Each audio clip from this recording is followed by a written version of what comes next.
At sinasabi ni Marcos na kami daw ay pinahatid lang ng suka. Pakinggan nyo po ito ha. Tapos nagkaroon na daw kami ng COC.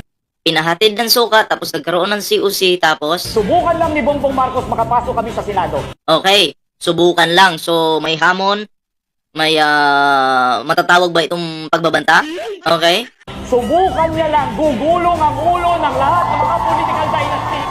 Gugulong daw po lahat ang ulo ng mga political dynasty. Yan yung sabi ni Luke Espiritu. 'Di ba? Sa totoo lang po Sinasabi ni sa totoo lang po, hindi naman po siya yung pinaparinggan ni Pangulong Bongbong Marcos, pero sinalun niya.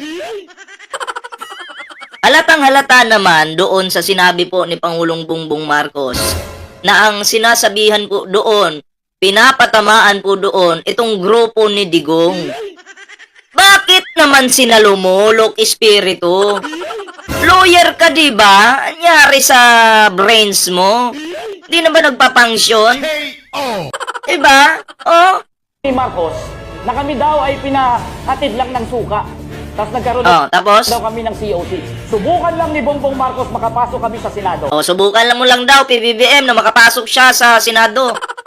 Bakit? Sa tingin mo, makakapasok ka ba? Subukan niya lang, gugulong ang ulo ng lahat ng mga political dynasty. Yun, yabangan mo pa. 'Di ba? Sayang. Ito na naman, panibagong sayang na naman po. Si Luke Espiritu ay iboboto ko pa naman sana. Okay? Iboboto ko pa naman sana. Pero halatang halata dito na pag ito ay nakaupo, gaganti lang ito ng gaganti kung sino yung gusto niyang gantihan. Hindi ito magtatrabaho ng tama. 'Di ba? Hindi niya gagawin yan. Kasi dito pa nga lang ang yabang na. Hindi naman ikaw yung sinasabihan ni PBBM kasi unang-una wala ka naman pangalan, hindi ka naman sikat. Hindi ka naman, 'di ba? Ang pinapatamaan po doon itong grupo ni Digong. Na grabe makapagbanta, grabe makapagmura, grabe yung kayabangan, 'di ba? Yun po ang tinatarget ng Pangulo doon sa kanyang nilalabas na saloobin. Kasimpleng banat. Ayun! Apektado ka, guilty ka kung sinalo mo. Bakit mo? Yung apoy, hindi naman tinapon sa'yo, pero sinalo mo pa rin? Tapos nung napaso ka, nagreklamo ka. 'Di ba? So yun po Luke Espiritu, wag po natin iboto yan. Noon pa man, magpasa hanggang ngayon, dalit po ito sa mga Marcos. Akala ko nga nagbago na 'Di ba? Pero hindi po pala nagbago. Walang pagbabago. Hindi na minahal na po sana siya ng mga PBBM supporter. 'Di ba? Minahal na po sana siya. Pero tingnan mo, di maka-move on yung dilawan nga Minahal nga yung Pangulo, Pinklawan, minahal yung Pangulo. Tapos ikaw, gigil ka? Grabe yung gigil mo Sayang, yung boto ko mapupunta sana sa'yo. Pero babawiin ko na. Sabi ko nga mga pre, ako'y nakikiramdam pa ngayon sa mga taong ito. 'Di ba? Nakikiramdam po ako. Pero dahil sa kayabangan nitong tao na to, magsasama-sama kayo ng mga grupo ni Digong. Di ko kayo iboboto at papunta kayong inidoro. Walain mo, gugulong na yung ulo ng mga political dynasty. 'Di ba? Bakit mo kinukunik yung issue patungkol sa political dynasty patungkol sa suka? Ang layo 'Di ba? Ang layo. Napakalayo. Sa totoo lang. 'Di ba? Ang tanong doon, ikaw ba ang sinabihan ng Pangulo? Ikaw ba? Ni minsan nga hindi ka nga na-mention sa mga speech ng Pangulo Kasi hindi naman ikaw yung banta or kinakalaban ng Pangulo or kalaban ng Pangulo. 'Di ba? Hindi naman ikaw yung palaging nagmumura, nagbabanta. Hindi naman ikaw yun Pero ngayon, sa ginawa mo ngayon, pasensya. Di ka talaga karapat dapat iboto. So, eto na mga pre, meron akong papakita sa inyo na isang video, kung saan itong mga Taiwanese, Chinese na nagtatrabaho po sa Pogo, sa Clark po pala tumakas. merong dalawang senador na sangkot. Okay? Merong dalawang senador. At saka, si Maan. O, alam nyo naman, si Maan, ano pala ito? Anak ni Lito Lapid. Wala po tayong, hindi po tayo one-sided Hindi po tayo one-sided. Basta pag nakita po nating mali, alangan namang hayaan po natin. Diba? Mali is mali. Okay? Isasantabi natin yung pagiging idolo sa kanila bilang artista.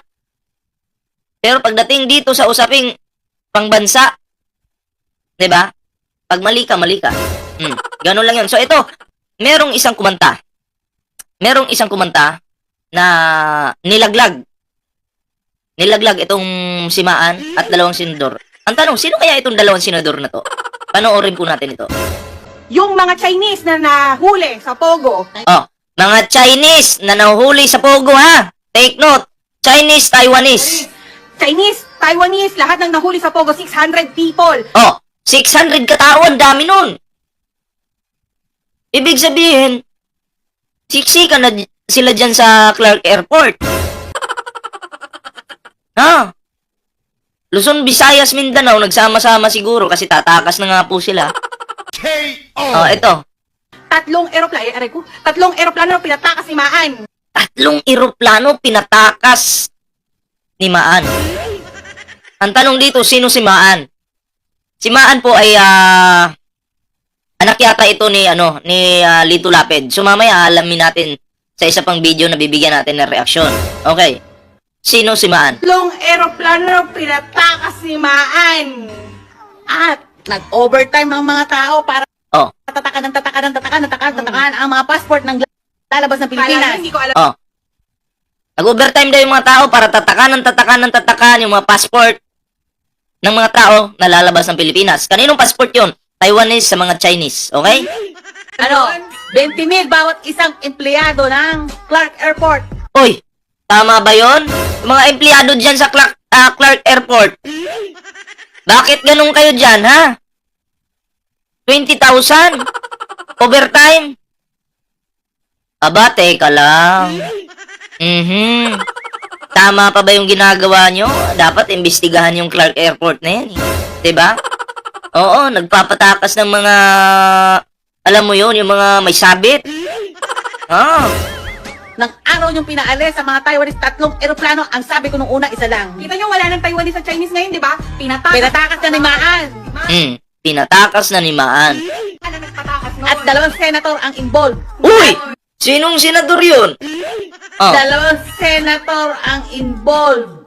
May ebidensya kami. Di ba? Oh, may ebidensya sila. Tapos?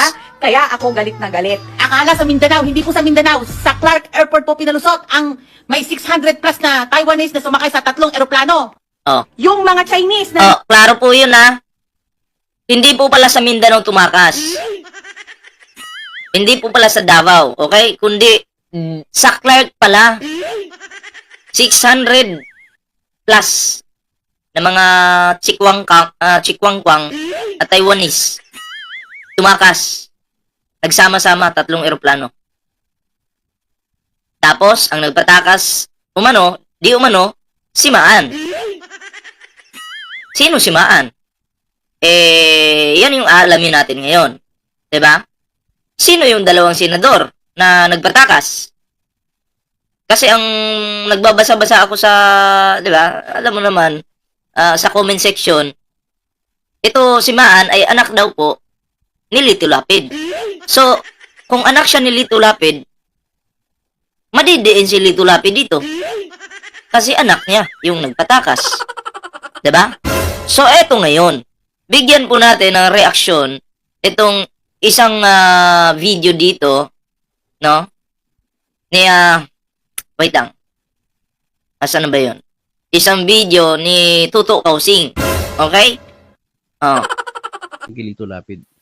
Kasi po ang nangyari po si Lito Lapid, may lumabas na mga video na yung anak niya na si Menard at si Maan ay BFF pala ni Sheila Go na parang kapatid pero hindi kapatid ni Alice Go.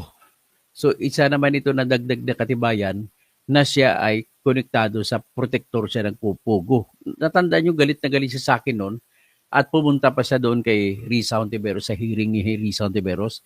Wala siyang ginawa kundi birahin ng vlogger na ako. Ginawa yung binira. Tapos ipapakita ko sa inyo ngayon yung video na kung saan nakikita na kumakain si Maynard Lapid na anak ni Lito Lapid at ang anak niyang isa si Maan Lapid na nagtatrabaho bilang immigration officer na kumakain habang nagsasalita yung tatay nila laban sa akin doon sa committee ni Risa Hontiveros. O, pakinggan, tingnan ninyo po. So, yan, nakikita niyo si Alice Go, si Sheila Go. I-play ko naman, palakihin ko. Palakihin ko tapos ibulyong ko. Lugaw na ni baby ay ano? Ayan. Lugaw na ni baby ay ano? Kuha mo rin ito Ryan. Si Sheila Go, yan nakaitim. Ayan. Kapatid ni ko. Paabot. Ay ito mga lugaw. At Ayan. Maan. Ayan, may dalag pa. Ayun, sige pa. Sakal lang ka na yan. Maynard yung Video lang po. Video, okay. Lapid na. Lugaw na ni baby ay ano? Kuha mo rin ito Ryan. Nangyari po ito. Kapatid ni ko. Nangyari po ito sa panahon na sa hearing minumura ako ni Lito Lapid. Na sa hearing ni Risa Hontiveros. O, kaya yan, nakikita nyo, nagbibigay tapos may magbigay ng pera. O, kumakain sila. O, mamaya, ay di pala pera, tissue pala. Ayun naman si Maynard Lapid yung nakasol. Okay. So, yan po ang katibayan. Isang katibayan na talagang protector ng Pugo ito si Lito Lapid. So, tinatanggi niya. Actually, kinasuhan pa nga niya ako sa NBI eh. Pero yung wala namang ebidensya siya na dapat ako managot sa kanyang kaso. Ang kaso pa niyo sa NBI po, laban sa akin ay cyber libel. So, yan pong kinaso niya. So, ngayon, ito, katibayan ito. Katibayan ito. So, ngayon, may ipapakita na naman ako sa inyo. Ang ipapakita ko sa inyo, ito yung mga kingpin ng Kapampangan. Sigurado na kasama rito si Lito Lapid, si Gloria Arroyo, si Bong Pineda, siyempre pa si Lito Lapid. O, ayan. Pakita ko ha. Ayan. So makita mo si Lito Lapid sa likod, si Gloria Arroyo, si Bong Pineda, si Dennis Pineda sa ibaba. O, ang tanong, sino ang may hawak ng Pugo sa Pampanga? Yun ang tanong.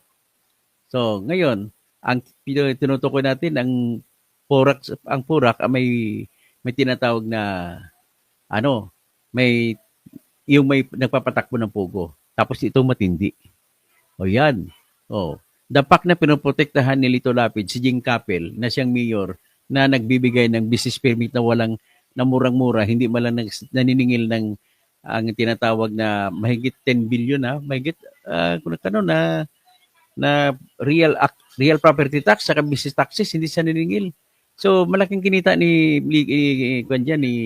Jing Capel, kaya nga siya kinasuhan ng ombudsman sa hindi pagbibigay ng tamang business permit at saka yung hindi pag-check sa mga proyekto na binigyan pa niya ng business permit pero wala nang lisensya galing sa tinatawag na wala nang lisensya sa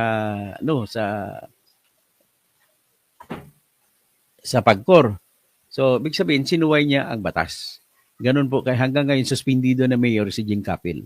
At saka, nagbumubuo pa siya ng political dynasty sa pamilya niya.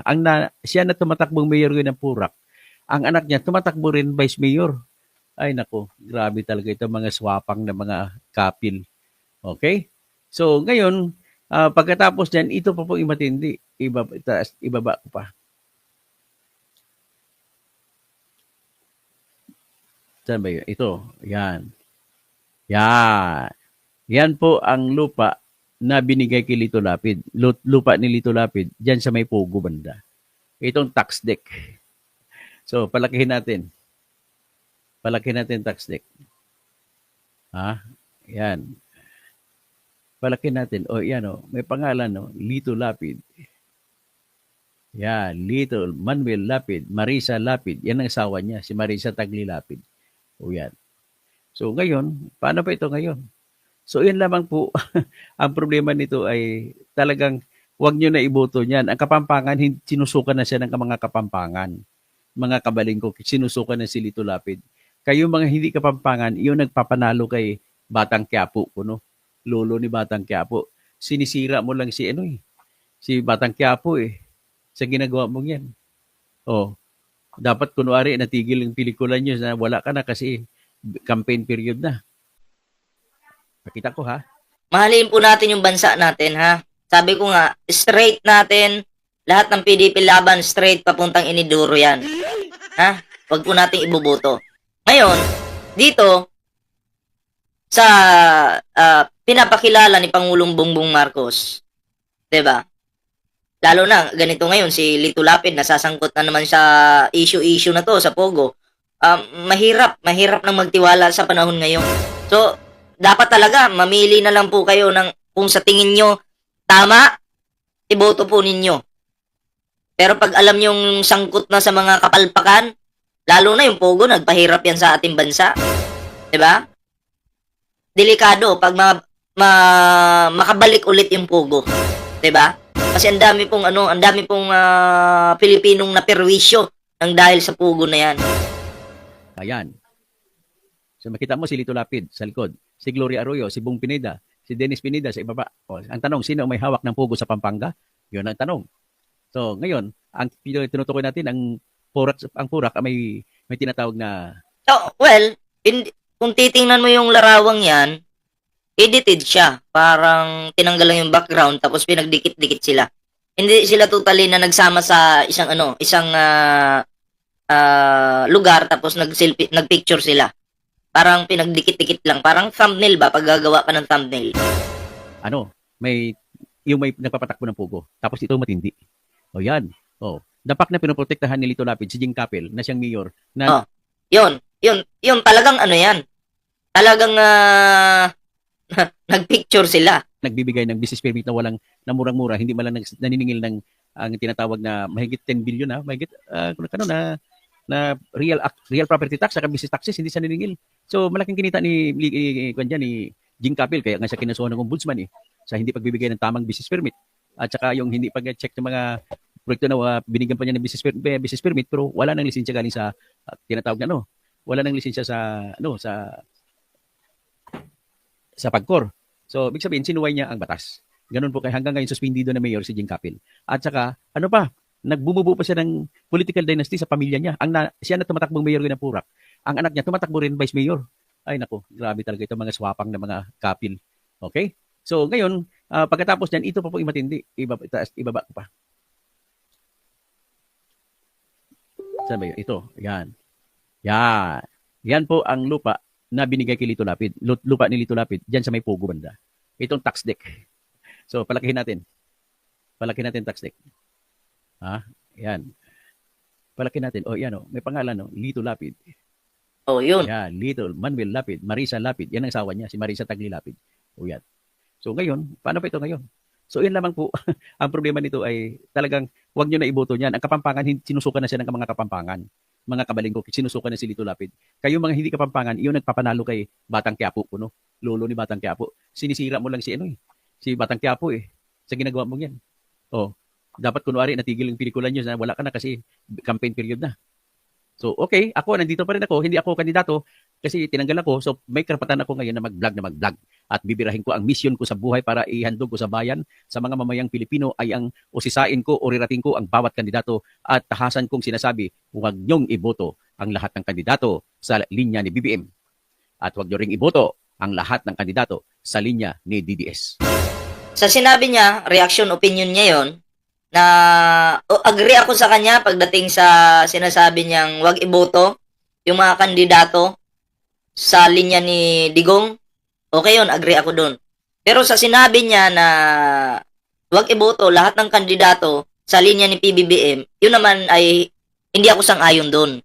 Kasi ako, sa linya ni PBBM, meron akong iboboto dyan at merong hindi. Ganun yan. 'Di ba? Katulad na lang ni Lito Lapid ngayon, nasasangkot sa ganitong issue. 'Di ba? Sa mga pogo-pogo na yan. Alangan namang suportahan ko pa. Mahirap. Pero yung iba na pinakilala ni PBBM, iboboto ko po talaga yun. 'Di ba? Pero dito, Dahil si Lito Lapid ay nasasangkot sa ganitong issue, no? Nakakaduda lang eh. Yung mga Lapid, kasama nila yung mga Guo. Diba? Yung kapatid ni Alice Guo, sino nga yung pangalan nun? Oh? Anong ibig sabihin nun? Ibig sabihin, malapit kayo sa taong yan. Diba? Plus, napanood pa po natin yung video na to. Oh, yan. Oh. Sila pala, play natin ng isa pa. Nahuli sa Pogo. Chinese, Taiwanese, lahat ng nahuli sa Pogo, 600 people. Tatlong eroplano pinatakas ni Maan. Tatlong eroplano pinatakas ni Maan. Oh, tatlong eroplano ha. At Ayun. Okay. nag-overtime ng mga tao para tatakan ang mga passport ng lalabas ng Pilipinas. Hindi ko alam Ano? yun. 20,000 bawat isang empleyado ng Clark Airport. Nag-araw yung pinaalis sa mga Taiwanese tatlong eroplano. Oh. Bawat empleyado diyan sa Clark Airport dahil nag-overtime sila, 20K agad, 20 kyaw. Oh. Yun yung problema sa kapwa natin Pilipino, ano? Yung mga illegal na dito, nanggugulo sa ating bansa. Basta mabigyan lang ng ganun, okay na agad. Diba? Ano, ang sabi ko nung una, isa lang. Kita nyo, wala ng Taiwanese sa Chinese ngayon, di ba? Pinatakas na ni Maan. Maan na nagpatakas noon. At dalawang senator ang involved. Oh, sinong senator na yan? Sino si Maan? Oh, anak ni Lito Lapid. 'Di ba? Oh. Oh, ito si Lito Lapid. Ano siya? 'Di ba senador siya? So mapapaisip tayo, sino ba yung dalawang senador? So posibleng si Lito Lapid yung isa doon. Sino yung pangalawa? Oh. May ebidensya kami. Di ba? Kaya ako galit na galit. Akala sa Mindanao, hindi po sa Mindanao, sa Clark Airport po pinalusot ang Oh, Clark Airport. may 600 plus na Taiwanese na sumakay sa tatlong eroplano. Oh. Yung Oh, klaro ha. Maliwanag. Okay. Balik tayo dito kay Tuto Kausing. Sabi nga ni Tuto Kausing, basta pinakilala daw ni Pangulong Bongbong Marcos, wag daw nating iboto, no? And then kay DDS ganun din. Ako naman agree ako sa DDS, pero pagdating kay Pangulong Bongbong Marcos, sabi niya straight daw wag iboto. So hindi po ako agree doon, no? Ako, meron akong iboboto dyan, meron ding hindi. Katulad nito ni Lito Lapid, uulitin ko, may issue sa Pogo, mahirap pong suportahan yung ganun. Diba? Okay? Mamili na lamang kayo ng iboboto ninyo sa labas dyan. Alam nga namang si Luke Espiritu yung iboboto ko. Kinuntent natin yan kanina, grabe yung, diba? Sayang nga eh. Sayang, kasi akala natin yung binabanatan niya mga DDS, kasi ang talagang nanggugulo ngayon DDS. Bakit pati yung Pangulong Bongbong Marcos na nagtatrabaho ng maayos para sa bansa binabanatan din. At least nabigyan po natin ito ng reaksyon, itong panibagong natuklasan natin ngayon. Okay? So yun lamang po mga